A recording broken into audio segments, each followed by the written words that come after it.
திட்டவட்டமாக மறுத்தார் அப்படின்னா நீங்கள் வந்து நான் கேட்டு ஒரு உரிமை மீறல் பிரச்சனையாக கொண்டு ஹைகோர்ட்டுக்கு கொண்டு போங்க. கோர்ட்டில் கொண்டு போய் ராமதாஸ் ஐயா அவர்கள் மேலே ஒரு கேஸை போடுங்க. அவர் வரலை, இந்த மாதிரி பொய் சொல்கிறார் அப்படின்ட்டு. நீங்கள் வந்து மரியாதை குறைவாக பேசுறது.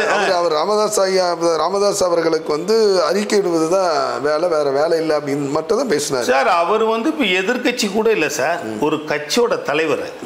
அவர் அறிக்கை தான் விடுவார், வேற என்ன விடுவார்? வேற என்ன அவருக்கு வேலை இருக்கு? அதுதான் அதே தான் திமுகவினர் என்ன சொன்னாங்க, கடந்த கால வரலாற்றை பார்த்தா பாமகவினர் எப்படியெல்லாம் அரசியல் தலைவர்களை வந்து கீழ்த்தரமாக வந்து விமர்சனம் பண்ணியிருக்காங்க அப்படின்னா ஏன் மன்னிப்பு கேட்கணும்னு சொல்லிட்டு சேகர் பாபு அமைச்சர் கூட பதிவு பண்ணியிருக்காரு. சார் நான் என்ன சொல்கிறேன், முதலமைச்சர் அவர்கள் வந்து பொறுப்பும் அதிகாரமும் அதிகமாக இருக்கிறது. ராமதாஸ் ஐயா அவர்கள் அவருக்கு நம்மளுடைய தமிழக முதல்வருக்கு ஒரு மூத்தவர்.